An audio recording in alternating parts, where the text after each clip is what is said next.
following program on Ada Derana 24 is classified as PG. It is intended for younger children in the company of an adult. It may contain some suggestive dialogue, infrequent coarse language, some sexual situations, or some moderate violence. Viewer discretion is advised.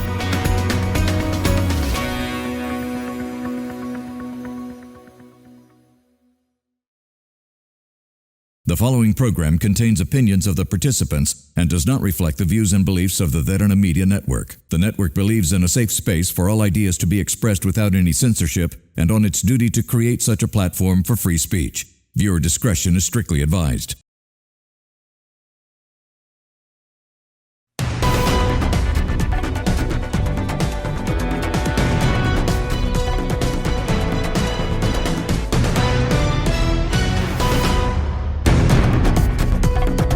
Hello and welcome to TPS, a program that has been carefully curated to give you all the insights and answer the questions that you care about the most, specifically onto our country and its well-being.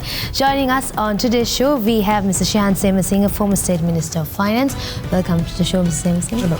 And of course, on to my left, we have Mr. Navin Dissanayaka, former Minister of Plantation Industries, former Member of Parliament for the United National Party and current Vice Chairman of the United National Party. Welcome to the show. Thank you. Now, today's topic of discussion, gentlemen, is about the budget. The budget 2025. Now, this year's budget has been introduced to us in forms, or rather the President's motive for this year's budget is to stabilize Sri Lanka's economy, to ensure a quick recovery and to have some certain form of economic growth. Now, since the two of you have had previous experiences with the budget, and specifically Ms. Semasinghe, since you were the former Minister of Finance, we wanted to know your insights, your opinions on this year's budget in comparison to 2024 and the years before that. So to start off the discussion, Mr. Semasinghe, I would like to ask you, was this year's budget, what was presented by the President Anukumar Dissanayaka, up to your purview of what the 2025 budget should have been? Well, thanks a lot for inviting me.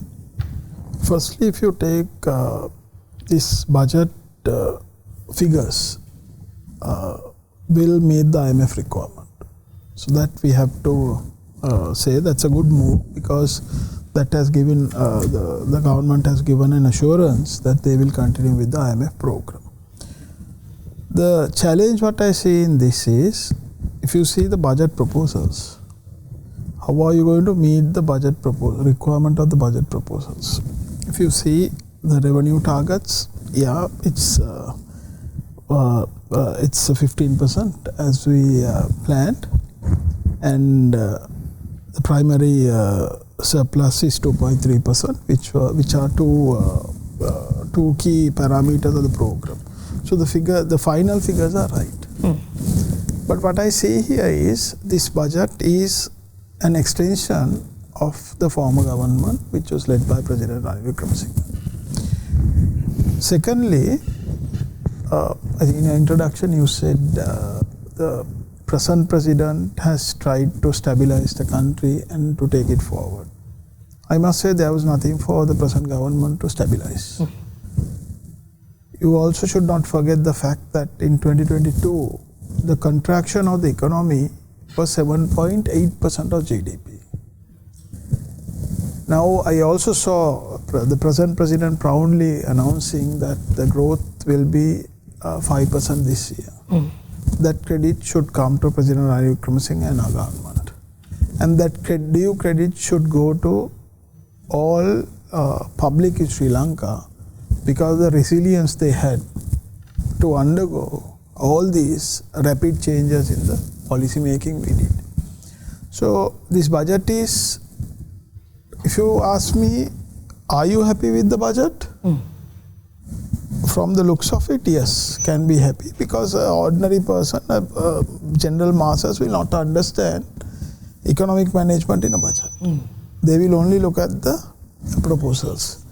They will not understand what is going to be the deficit, how are you going to meet the deficit, what will be the impact there onwards, and then can the president and the government deliver what he promised on stage. Now, what was promised on stage is not being reflected in this budget. Why I say that is, this is a continuation of our policy. This is a continuation of the program what we negotiated with IMF and our creditors. So there will be challenges, and 2025-26 will be 2 critical years for Sri Lanka. Most of the people think, yes, we faced the crisis in 2022.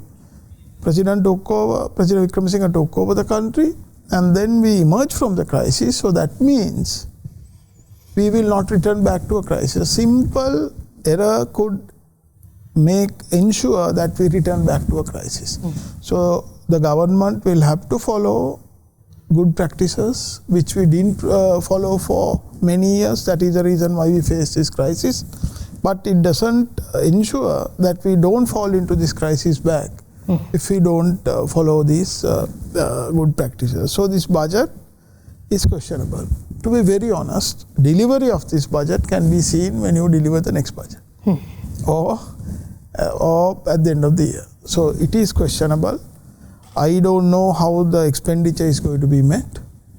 I don't know how this primary surplus of 2.3% is going to be met, because the revenue,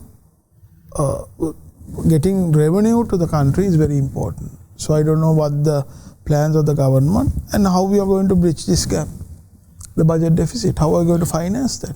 Don't forget, if you see expenditure, I mean, the biggest component of that is debt repayment and interest repayment. Yeah. Debt and interest repayment, and then we have we finalized debt negotiations. But I don't see on any of the papers that the debt negotiation, the agreements have been signed with individual countries. I don't see that. I don't know what the plans of the government, whether it has been already done and that they don't want to announce. So that's a bit alarming. That should have happened by January.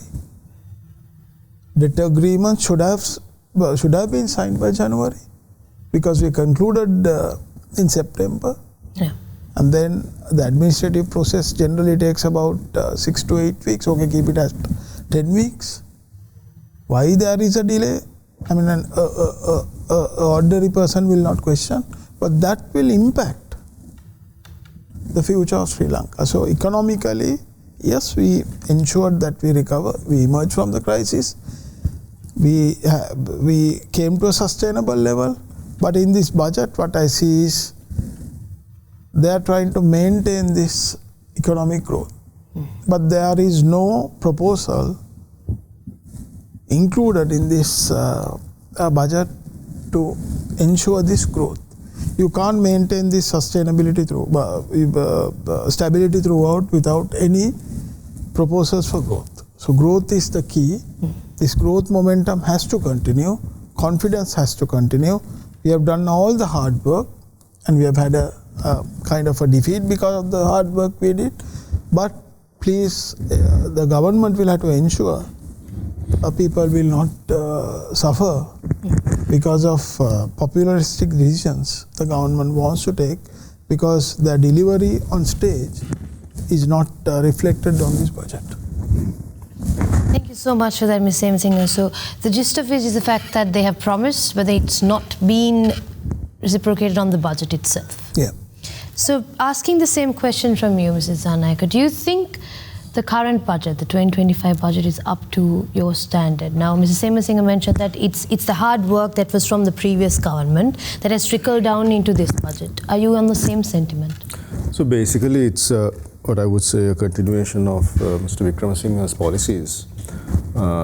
You can couch it in different words and formats, but hard work was done by Mr. Wickremesinghe and his excellent team together with my friend Mr. Semasinghe. Now it's very noteworthy to note that the current government, including the finance minister, the president, has basically kept the technocrats in place. Although the politicians have been changed, I think it's very important that he gave a signal to the IMF and the World Bank and the creditors that the central bank governor and the secretary of finance, Mr. Siriwardana, remained in place. So they were essentially the people who were guiding and helping Mr. Wickremesinghe on this path. So the signal was given that we will continue the same thing. So albeit with some changes, policy changes that the JVP has brought in, NPP and JVP has brought in. So basically, if you look at anything, I would say, and I'm very happy to note this, that when the economy was opened up in 1977 by President Jayawardena, he brought about massive economic liberalization. And then we had the open economy. We had imports and exports. We had a more dynamic economy catering to the needs of the people based on supply and demand, based on a correct monetary policy, fiscal policy. So that continued till 1994. So when Chandrika Bandaranayaka, president, came in, she also basically continued with the same thing, although my friend Shehan's father was very much a leftist at that time. You cannot change the dynamics of an open economy. And the backbone of that was put by Jayawardena. And President Premadasa continued that. Chandrika continued that.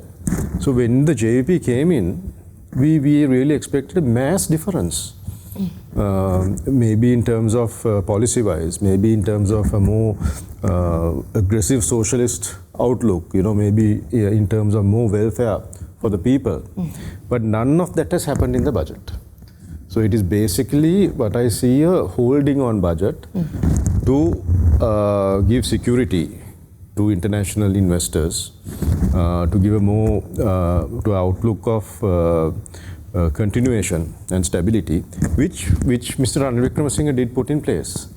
So if you basically look at the outlook of the budget, I mean, you can have a lot of fancy words like salary increases and all that, which I think we can touch on later. But the basically macro approach is, I mean, if you look at the total income, it comes to 5.04 trillion. Then total expenditure comes to 7.1 trillion. So there is a gap of nearly 2 trillion rupees. There's a gap of 2 trillion rupees.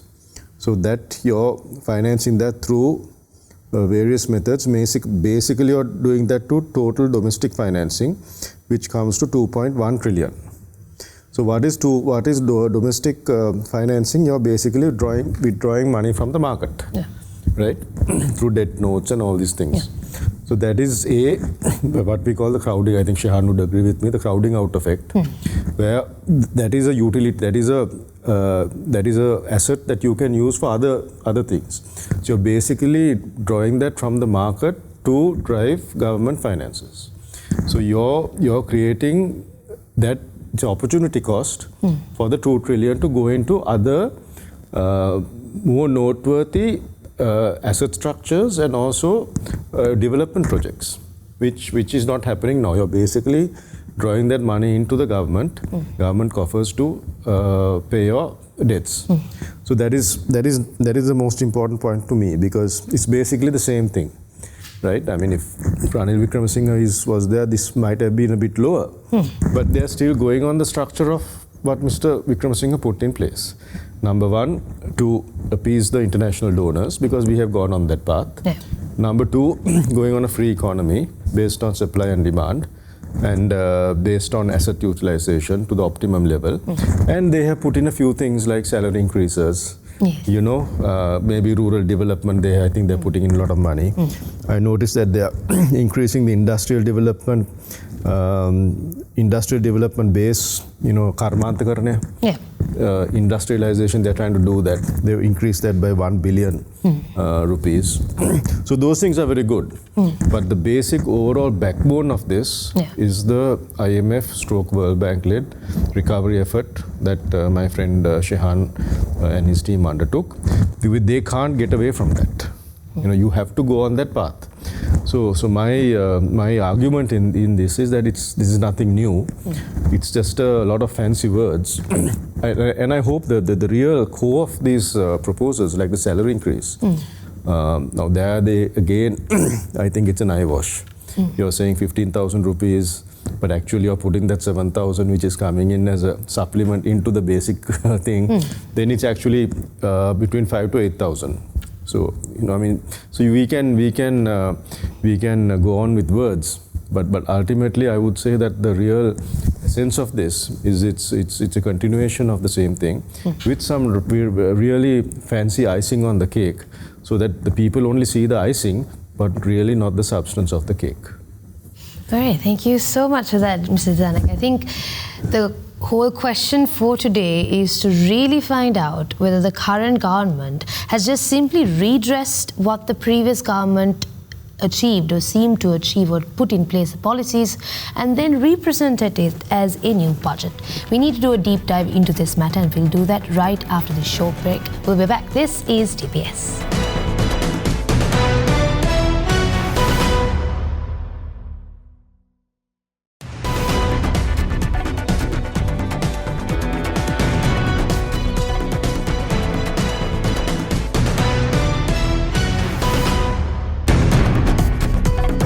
Welcome back to TPS. Our topic of discussion today is the budget of 2025. Now, we've had a quick briefing from both parties to understand their viewpoint on this year's budget.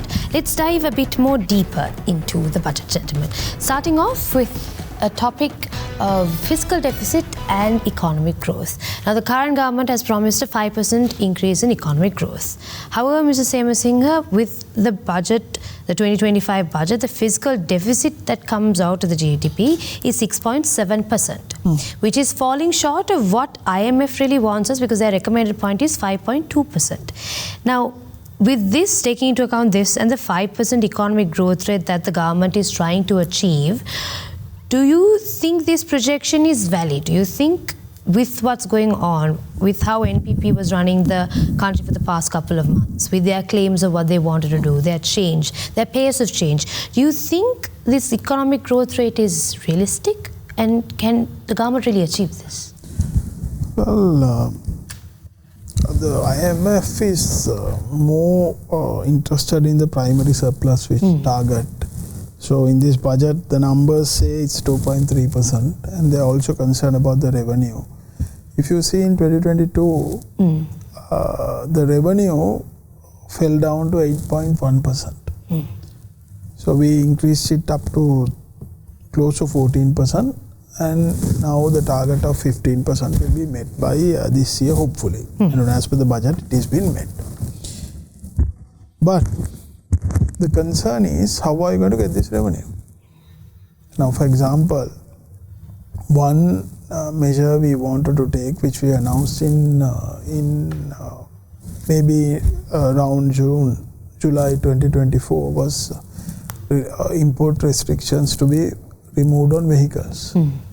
Now, I think to implement that, there was a severe delay.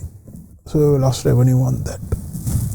And secondly, it has been made complicated. So I hope the government will take appropriate measures to get this expected revenue from this, because on the other hand, the government also has given a tax reduction. But we were also planning a tax reduction, and which was also announced back in to be effective from 1st of April. That was to ensure that the PIT, the personal income tax, has been reduced by about somewhere between 20 to 25%. So I think implementing that would have brought in realistic relief to income tax payers, rather than taking the threshold up. Taking the threshold up and then giving a incentive. Yeah. So all these, if you see, are not easy measures to take. These are not easy measures to take. And secondly, on the other hand, we have to look after our poor and vulnerable communities. Now, when we implemented Aswasuma, there was a severe critique from the opposition at that time that the selection process was not right. The selection process, we did not have any interference. It was done through the government officials. But now what I see is, the same old people who criticize this system has not done a fresh survey yet. Without doing that, to meet the targets, they have increased welfare payments.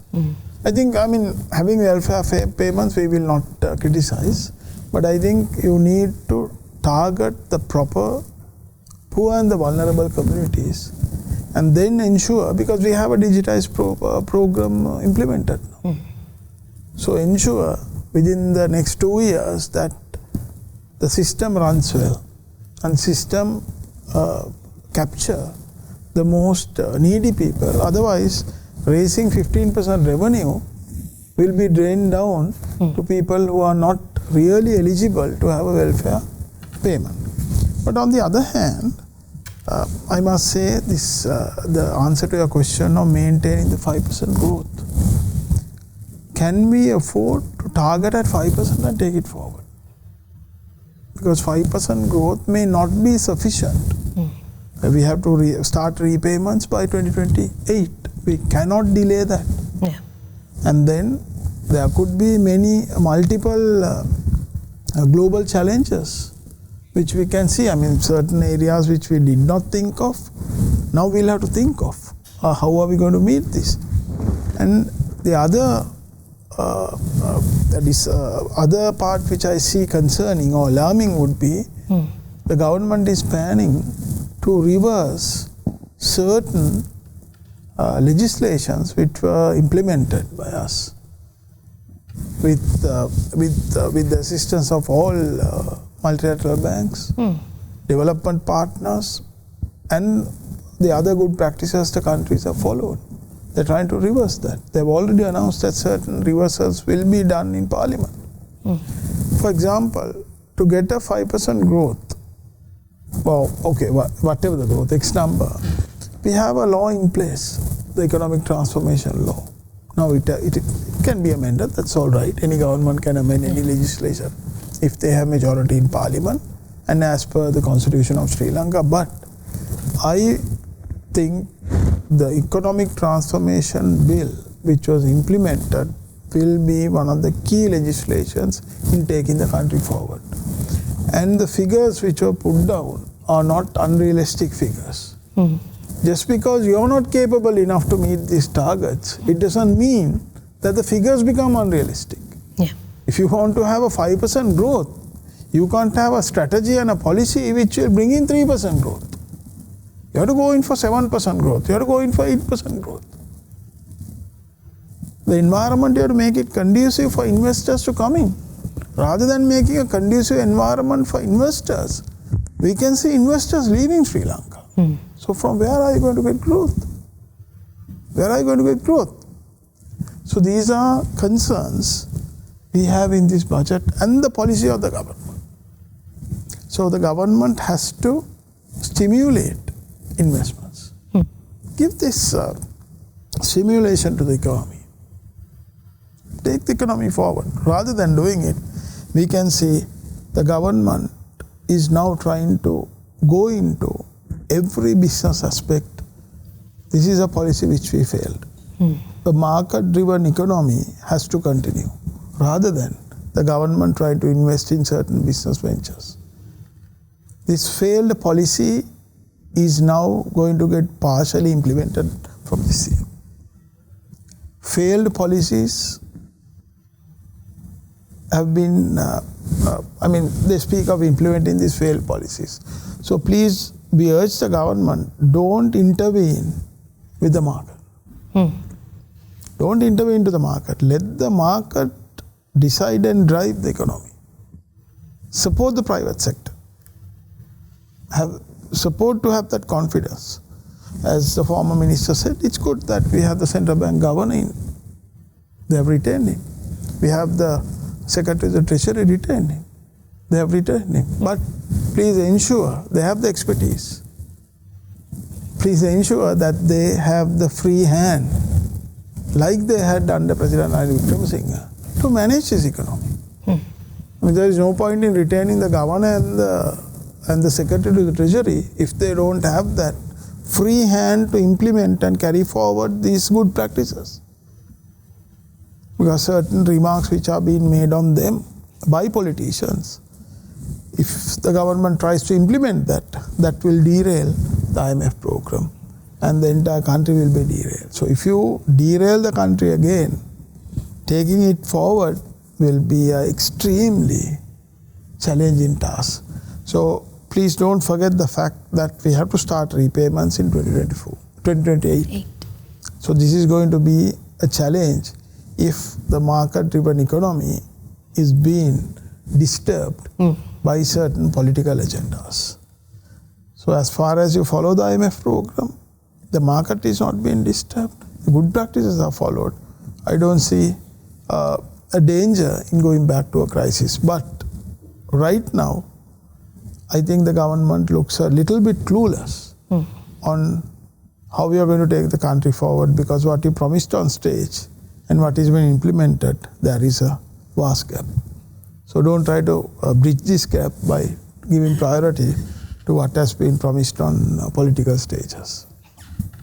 Now, speaking of the 15% increase in total revenue in comparison to GDP, of that 13.9% is of tax revenue. So now tax reforms are also put into place while government revenue has been increased, but at the same time government expenditure has also been cut down. My question to both of the gentlemen, let's start with Mr. Dissanayaka. Do you think this change of taxation is feasible for Sri Lanka? Do you think increasing the government revenue and of that 13% odd is from tax revenue, will that sit right with the people? Well, if you look at the total revenue and grants, it comes to 15%, and then total revenue is 15%. Tax revenue, as you mentioned, it comes to actually 13.9, which is 14%. And then, of course, expenditure is 21.8. So let's say 22%, which is high.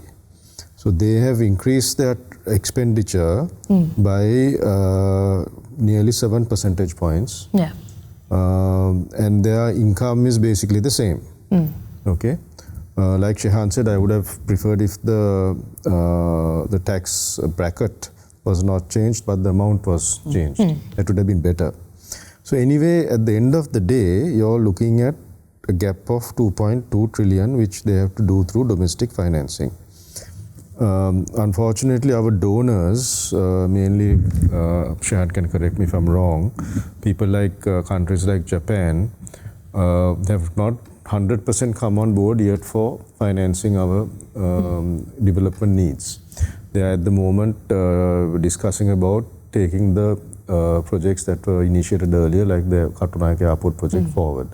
As you know, there was a lot of question marks on that. So one thing good about the government is there is an apparent direction in terms of cutting down on expenditure and also on corruption.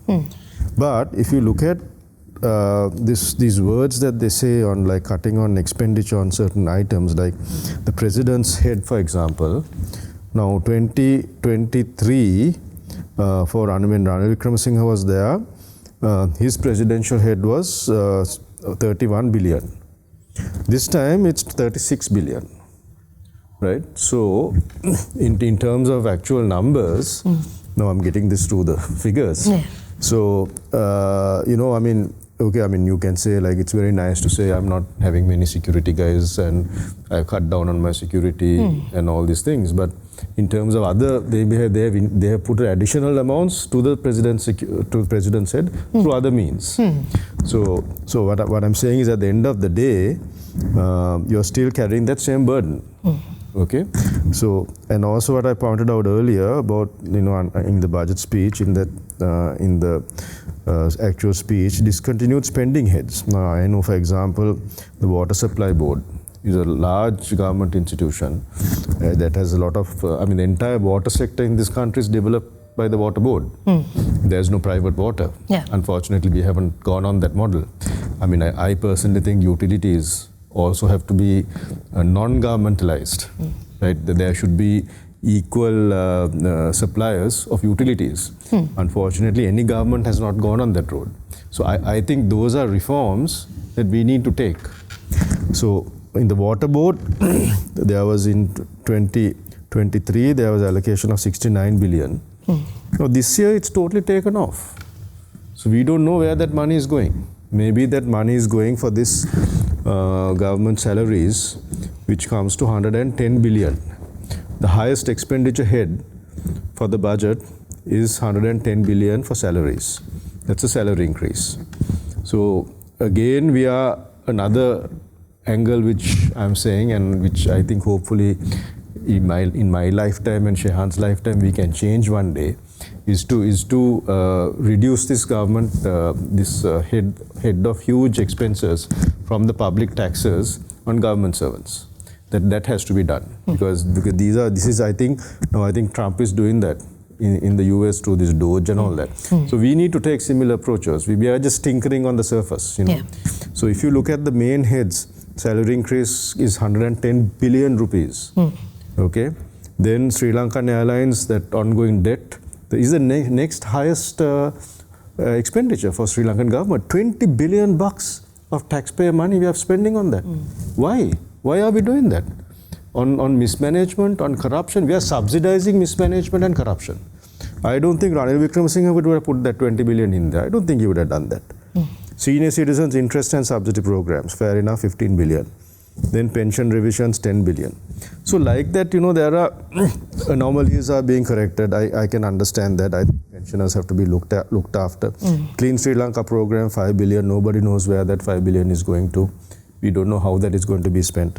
So I think there are a lot of mismatches in these figures, right? And I think especially for things like Sri Lankan Airlines, the national airline, there has to be more reform-oriented agendas that says that we have to take this off the balance sheet. If you don't take this off the government balance sheet, people have to keep on subsidizing this, and it's very unfair. I think Mr. Wickremesinghe would have moved more robustly in that direction.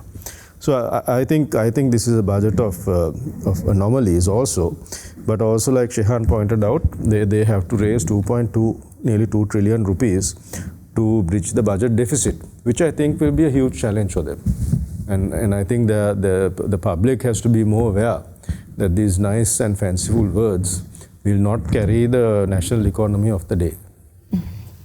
Now, I think from both the sentiments that the both of you put forth in terms of fiscal policy and IMF tranche setting and such, was the fact that there's changes that have been made to the budget, but they don't really align with the policies that the current government initially stated for. And with that, we also need to delve into the part where we already spoke about welfare, on to the fact that those social welfare expenses have been separately categorized. Whether or not the correct demographic has been identified is a question. Surveys are yet to be concluded, surveys are yet to be done actually, and the Asmasima program, of course, they have expanded it to help 2 million odd families, but given the economic challenges that we have, whether it's feasible or not, if it's not catered to the right set of people, is a question. But gentlemen, right after the break that we're going to head on to, I wanted to focus on to the digitalization of Sri Lanka, because digitalization has been a topic. It has been the talk of the town, especially with this particular government. So let's focus on digitalization and how it is to be implemented and what sort of costs have been allocated in terms of this year's budget. But we will be doing that right after this short break. This is TPS.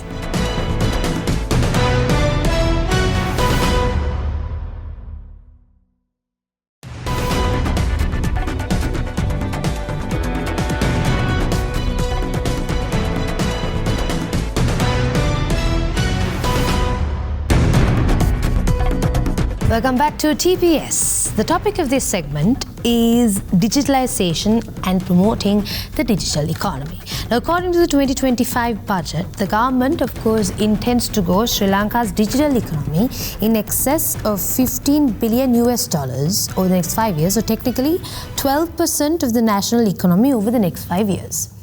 Another implementation, another policy or a new project that the government is planning to implement is to have a Sri Lanka unique digital identification system for all citizens of the country, which technically, according to the budget, allocates 3 billion rupees for all digital economy initiatives. Mr. Dissanayaka, with everything that's going on in the country, now the sole motive, or rather how the current president introduced the budget, was in the way of stabilizing the economy. That is what he basically put forward, ensuring that the country is going through the correct economic path of recovery. Bringing in such digital initiatives and allocating about 3 billion Sri Lankan rupees into it, do you think that is in the correct path? Do you think it is a necessary expense? What are your thoughts?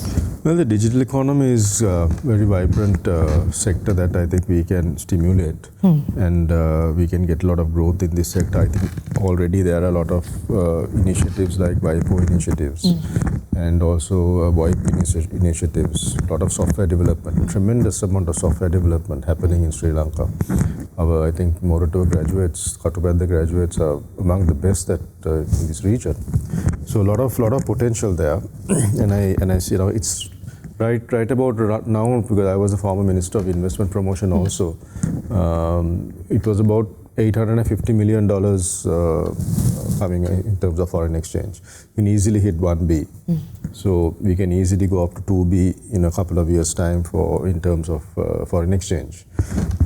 In terms of domestic, the backbone, the digital backbone, I think this 3 billion will be helpful. I think it's something that the President himself envisions, and it's a good initiative coming from his part.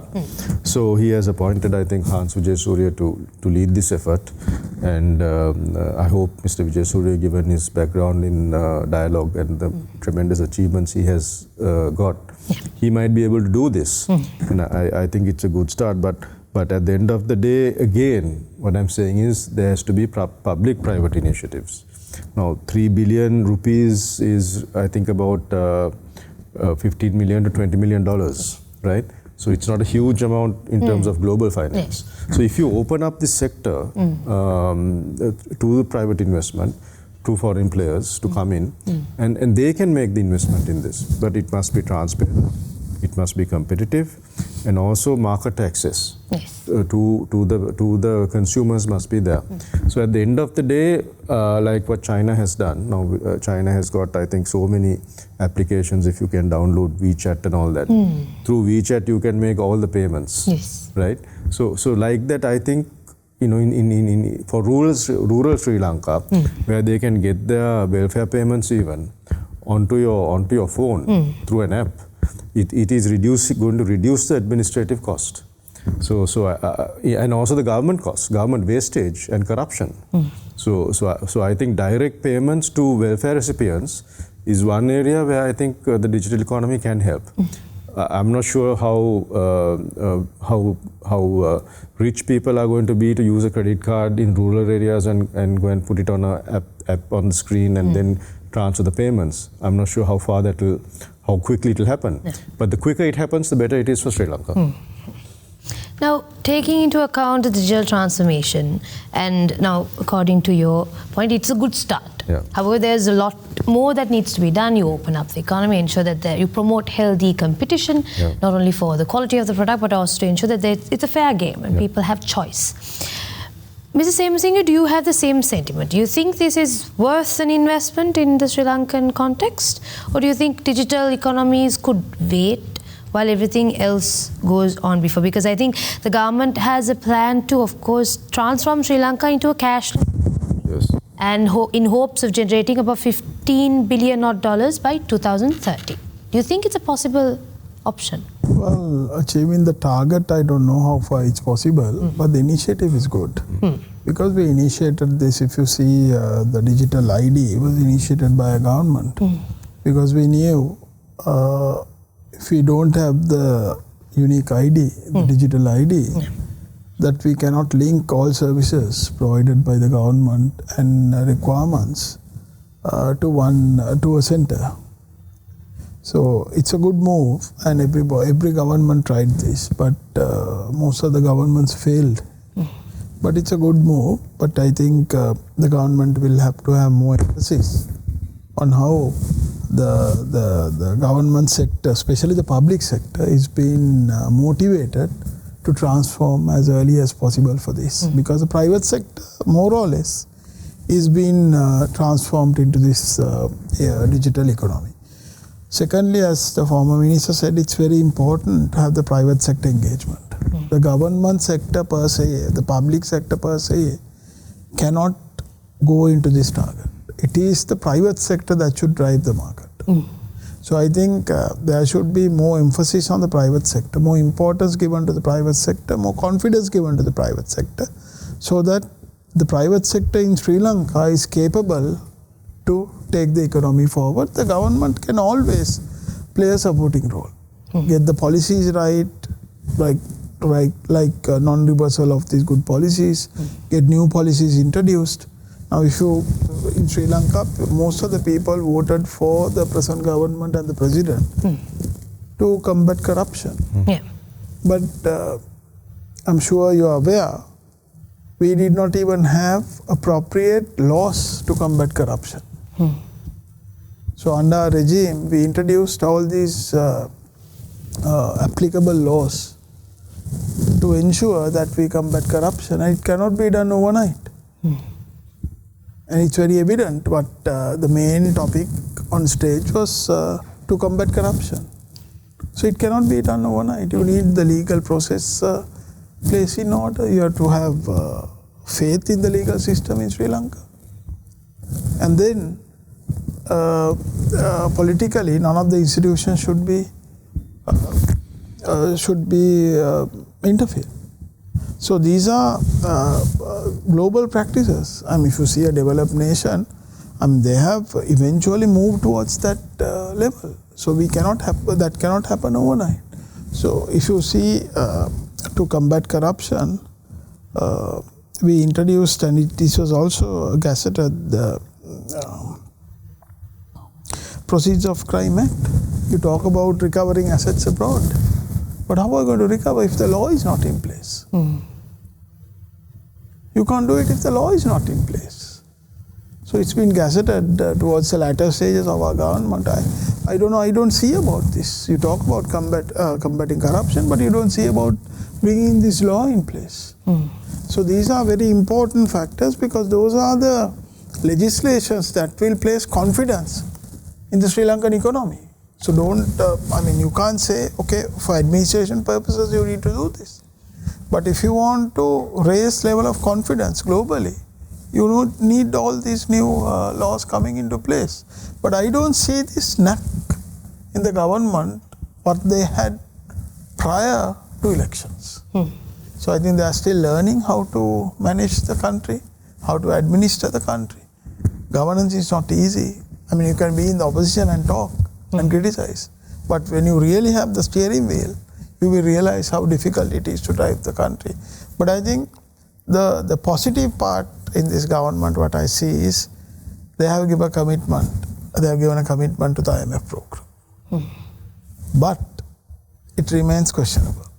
Can you achieve these targets which have been placed? Because having the numbers in place does not necessarily mean that you are fully at it.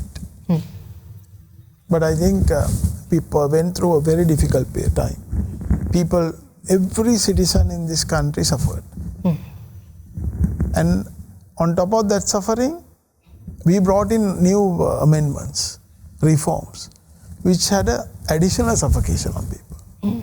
But if we had not taken that bold decision, if President Wickremesinghe has not taken that bold decision, we would have still been at a worse stage than 2022, what we experienced. So basically, we have given the government kind of in a platter to the present president. So it is up to his team to ensure that he looks after every citizen in this country and ensure that the country marches forward for the next 1 decade or two. So all depends on the decisions what they take now. So it is not only this budget. This budget is one aspect of it. And economy is another aspect of it. But budget does not necessarily mean all requirements of economy. All policies need to come into place. And it's good to see, I saw a proposal made by the president on a development bank. I think many governments have tried this. Development bank failed. In fact, the last 2 years we tried to implement and have this development bank established. We had negotiations with, basically we were looking at co-financing. We wanted co-finances to come in. We started negotiations on that. So it's a long process. All these rosy words cannot be delivered immediately. It's a long process. This process has to be followed. Now, if you see a disbursement of funding, or basically agreeing on a fund. Maybe fire budget support from the World Bank, from the ADB, generally, or JICA to that generally takes about 24 months or so. You have to meet many requirements.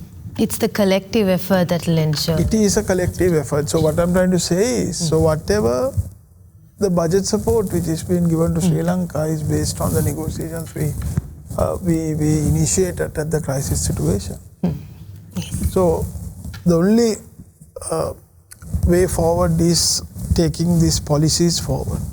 I mean, you can have certain adjustments to the policy according to your political wish. That's all right, but the core should not be disturbed. Definitely. So we hope and pray this core will not be disturbed when the pressure builds up from the bottom level. Well, I guess it's only time that will really tell how much of the budget we could actually achieve. Whether the budget and the actuals really be similar, will we have to bridge in a massive sense of the two? Only time will tell. And thank you so much, gentlemen. Of course, with the interest of time, we need to close off the discussion. Thank you so much to Shehan Semasinghe, the former State Minister of Finance. Thank you so much for your insights, sir. Thank you. And of course, thank you to Mr. Navin, Dissanayaka, former Minister of Plantation Industries and former Member of Parliament for United National Party and the current Vice Chairman of the United National Party. Thank you so much for joining in. Gentlemen, it's been an honor to discuss the budget, and we sincerely hope that our viewers would have also gotten much needed insights onto the key areas of the budget for 2025. Of course, there's so much more to discuss. We'll be able to do so in the coming weeks. But with that, we'll see you next week with another fresh episode of TPS. Thank you so much for joining. More I feel that it's real. Take my heart. I've been lonely too long. Oh, I